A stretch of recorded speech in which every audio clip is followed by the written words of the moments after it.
안녕하세요. 4월 8일입니다. 따뜻한 봄날 잘 보내고 계시겠지요? 이러한 좋은 계절, 우리의 믿음에도 도움이 되고 하나님과 소통하는 일에도 적극성을 띠면서 이 4월달이 우리 신앙을 한 단계 더 도약하는 발판으로 삼았으면 좋겠습니다. 사순절 기간 보내고 있는데 경건하고 아름다운 그리고 뭔가 하나님과의 밀접한 관계가 형성이 되고 개선이 되는 그러한 이 사순절 기간이 됐으면 좋겠습니다. 다음 주일이 종려주일이고요. 종려주일이 지난 한 주간이 고난주간이고 그리고 셋째 주일이 부활주일입니다. 오늘 말씀은 출애굽기 31장 1절부터 4절까지 보겠습니다. 여호와께서 모세에게 일러 가라사대 내가 유다 지파 홀의 손자요 우리의 아들인 부살레를 지명하여 부르고 하나님의 신을 그에게 충만하게 하여 지혜와 총명과 지식과 여러 가지 재주로 공교한 일을 연구하여 금과 은과 노스로 만들게 하며. 아멘. 그 31장에서는 이제 드디어 하나님의 법궤를 만드는 그 일을 시작하면서 그 부살렐과 오홀리압을 불러서 아주 중대한 일을 맡기시는 장면입니다. 오늘 읽은 본문에는 부살렐에 대한 이야기가 나오는데요. 하나님이 부살렐을 지명하여 부르셨습니다. 이게 중요한 겁니다. 하나님이 부르시는 거예요. 그래서 우리 신앙은 뭐예요? 내가 하나님께 나아가고 싶어서 나가고 믿고 싶어서 믿은 것이 아니라 하나님이 우리를 부르신 거예요. 여기서부터 신앙이 출발하는 거죠. 하나님의 부르심. 그런데 어떻게 부르셨어요? 지명해서 부르셨다는 거예요. 지명하셔서 그 일을 부살렐 내가 해라 이렇게 하나님이 부살렐을 지명해가지고 부르셨다는 것입니다. 그리고는 그 부살렐이 해야 될 일이 특별한 일이잖아요. 법궤 만드는 그 중차대한 일을 해야 되는데 뭐 부살렐이 물론 뚝딱거리고 뭔가 하면야 하겠지만 그렇게 하나님이 원하시는 대로 한다는 것은 쉽지 않잖아요. 내 맘대로 하는 건 누구나 다 할 수 있지만 대충도 만들 수 있고 뭐 괴짝도 만들 수 있고 박스도 만들 수 있고 하겠지만 내 맘대로는 할 수 있지만 시키시는 분 마음에 딱 맞게 한다는 것은 뭔가 기술이 있어야 되고 실력이 있어야 되겠죠. 그런데 그게 뭐 부살렐의 실력으로만 할 수 있는 일이 아니잖아요. 그러니까 그 일을 할 수 있도록 하나님이 또 능력을 주셔야죠. 그러니까 하나님이 부르셨고 부르신 분이 하나님이시라면 그 일을 감당할 수 있게 하시는 분도 하나님이시지 않겠습니까? 그래서 3절에 보면 하나님의 신을 그에게 충만하게 하셨다 이겁니다. 그래서 하나님의 일은 하나님의 신으로 하는 겁니다. 신을 받아야 돼요. 신, 하나님의 신. 근데 그게 뭐냐 하면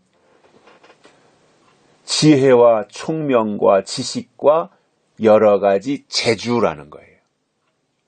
이게 하나님의 신이라는 거예요. 그것을 부살렐에게 주신 겁니다. 그래서 하나님의 일을 하게 하셨다라는 거예요.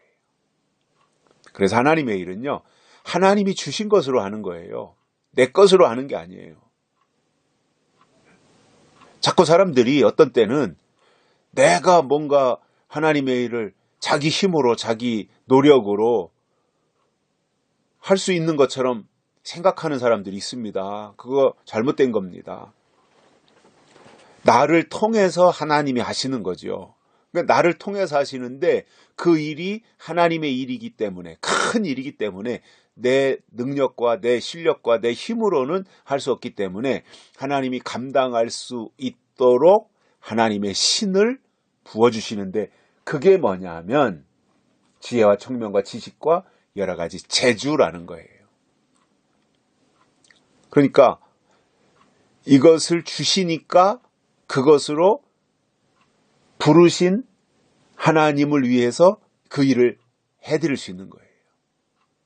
부살렐의 실력이 아니라 하나님이 부살렐에게 그 일을 할 수 있도록 실력을 부어주셨다 이겁니다. 그래서 내 힘으로 하는 것이 아니라 하나님이 주신 은혜로 한다라는 거예요. 여기서 뭐 부살렐이야 그때 당시에 법궤 짓는 일로 그렇게 한 거지만, 우리가 하나님의 일을 감당하는 이 시대에 하나님의 사람이라면 절대 이 생각 무너지면 안 됩니다. 그것이 설령 계시록에 나오는 어떠한 중요한 일이라고 할지라도 자기가 하는 게 아닙니다. 어떤 사람들은요, 내가 인친다 그래요. 내가 인친다. 나한테 와야 입 맞는다. 1260일 동안 인치는 기간 나한테 와라. 딴 데 가면 안 된다. 나한테만 와야 입 맞는다. 그래가지고 여기저기 사람들 몰고 다니고 체육관으로, 또 무슨 광주로, 군산으로, 서울로 뭐 이런 식으로, 물론 뭐 그거야 그럴 수 있다고 치더라도 뭐 부산에 가서도 할 수 있는 거고, 대구에 가서도 할 수 있는 거고, 북한에 가서도 할 수 있죠. 만약에 기회가 된다면. 그거야 뭐 움직이면서 할 수 있고 이동하면서 할 수 있다고 치더라도, 내가 이렇게 되면 안 된다는 거예요. 내가 나한테 와야 된다. 내가 두 증인이다. 내가 인친다. 나를 통해서 말씀을 들어야만 인 맞는다. 교만이죠. 그리고 저는 그렇게 말하는 사람 속에는 이미 하나님의 신이 없다라고 생각을 해요. 하나님의 신이 있다면 절대 그럴 수 없어요. 정말 하나님의 신이 임해서 하나님의 일을 한다면 겸손해야죠. 어디 고개 들고 교만하게 함부로 말하고 얼굴에 도끼를 품고 상대방을 비방하고 비난하면서 어떻게 그럴 수가 있어요. 그건 하나님의 신이 아니죠. 그건 잡신이거나 악신이 임한 거죠. 하나님의 신이 임했으면 겸손한 마음으로, 온유한 마음으로 하나님을 위해서, 주신 분을 위해서, 보내신 분을 위해서 그분의 마음에 어떻게 하면 더 흡족하게 그분을 해드릴까, 이러한 자세를 가지고 어떻게 하든지 신을 보내주신 그분을 위해서, 신의 역사를 이루기 위해서, 그것이 내 것이 아니라 하나님의 것이기 때문에 주신 분의 마음을 흡족하게 해드리기 위해서 어떻게 하면 더 잘할까, 이것을 생각하고 그러한 모습으로 나타나게 돼 있어요. 이게 안 된다면 그건 가짜입니다. 아니 그게 자기 겁니까? 예를 들어서 아무개가 인을 친다면 그 인 치는 게 자기 겁니까? 그게 주신 분을 위해서 해야 될 거 아니에요. 그러니까 그렇게 되면 그렇게 말하는 사람도 망하고 그 사람을 추종했던 사람들도 망하는 거예요. 여기 부살렐을 보면 부르심에 충실했어요. 그 뒤로 오늘 읽은 그 31장 그 뒤로도 쭉 보면 정말 부르심에 충실했어요. 부르신 분을 위해서 일했어요.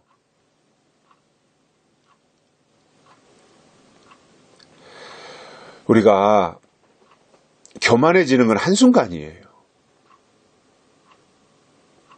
그래서 저는 정말 그를 어떤 사람을 통해서 나타나는 역사가 있다고 할 때 그 역사가 하나님의 역사냐 아니면 악령의 역사냐, 이것을 다양한 방법으로 확인할 수 있는데 그 중에서 중요한 것으로 저 나름대로 기준을 삼고 있는 게 뭐냐면 온유하고 겸손한 모습으로 다른 사람을 섬기는 자세로 인격적으로 예의를 갖추고 그렇게 한다면 저는 그것을 하나님의 역사라고 봐요. 그런데 오만하거나 또는 무례히 행한다든가 얼굴에 표정이 도끼가 있다든가 표독스럽다든가 말에 가시가 돋쳐 있다든가 이러면 저는 그것은 악령의 역사라고 봐요. 무슨 일이 있어도 저는 그것은 하나님의 역사가 아니라고 봐요. 그게 저 나름대로 기준이에요, 이거는. 왜냐? 예수님도 그렇게 안 하셨고요. 사도들도 그렇게 안 했어요. 성령 또는 하나님의 영 또는 하나님의 신 자체가 그렇게 포악하고 표독하고 간사하고 이간질하고 험담하고 헐뜯고 이런 것으로 나타나질 않아요. 그러니까 그런 것들을 분별할 수 있어야 되는데 사람에게 빠지면 사람을 분별 안 해요. 그 사람에 대한 분별력을 상실해요. 어떤 사람에게 빠지면요, 그 어떤 사람에 대한 분별력을 상실합니다. 그래서 사람에게 빠지지 말아야 되고요. 예수 그리스도를 끝까지 신뢰하고 예수 중심으로 나아가는 그 신앙의 자세를 갖추고 가야 돼요.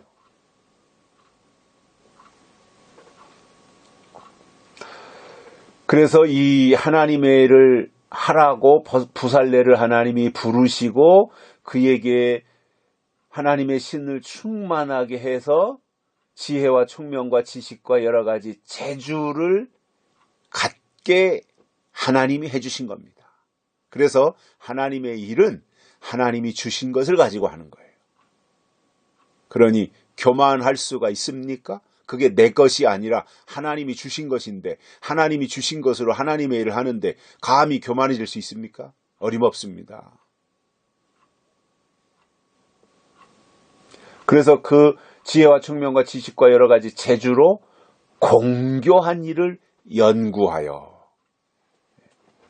공교한 일을 연구하게 하셨다라고 말씀하고 있어요.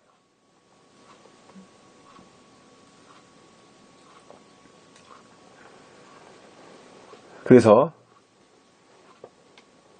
이 아주 세밀하고 정교한 일들을 이렇게 연구해서 법궤를 만들게 하신 거예요. 그래서 금과 은과 노수로 만들게 했다. 그리고 그 뒤에 쭉 이어져서 어떻게 만들어가는지 그에 대한 설명들이 쭉 나오거든요. 뭐 제가 다 설명은 안 드리지만 이 정도 하겠습니다만은. 그래서 공교한 일을 하기 위해서 공교한 일꾼이 돼야 됩니다. 더 세밀해져야 되고요. 더 정확해야 돼요. 두루뭉술 언제부터 언제까지 인친다 그랬으면 그게 정확해야 돼요. 언제부터 언제까지 환란이다 그러면 그게 정확해야 된다고요. 그게 공교한 거잖아요. 정확하게 모든 게 딱 맞아야 되는 거거든요. 그러니까 조심스러워야 되고 그리고 말을 할 때는 정확해야 됩니다. 그것이 딱 다 맞아 떨어져야 됩니다. 언제부터 언제까지 인친다 그랬으면 그때 인치는 일이 시작되어서 진행이 되고 그것이 끝나야 되고 그리고 대환란에 들어갔다 그러면 언제부터 언제까지 대환란이라고 하면 그것이 다 딱딱딱딱 맞아 떨어져야 되고 예수님이 재림하시는 것까지 딱딱 정확해야 돼요. 그게 정확하지 않다면 말하면 안 되죠.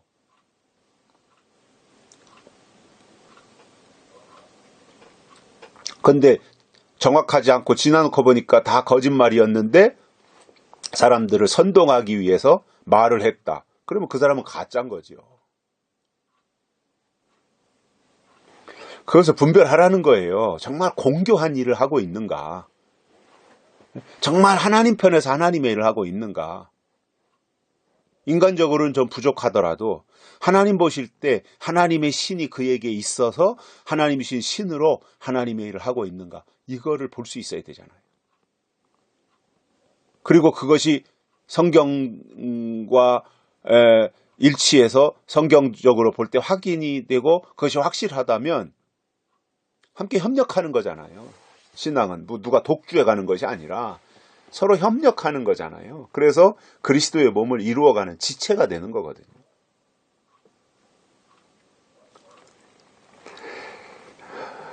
그래서 이 세상에서도 독재는 허용할 수 없는 일인 것처럼 신앙도요. 독재적인 신앙은 죽이는 겁니다. 그런데 대개가 날짜 말하는 사람들 있잖아요. 날짜 말하는 사람들. 그 사람들을 보십시오. 다 독재자들이에요. 신앙의 독재자들. 신앙을 빙자한 독재자들이죠. 하나님을 팔아먹는 독재자들이죠. 그 속에 예수 없습니다. 오늘 여기까지 하겠습니다. 감사합니다.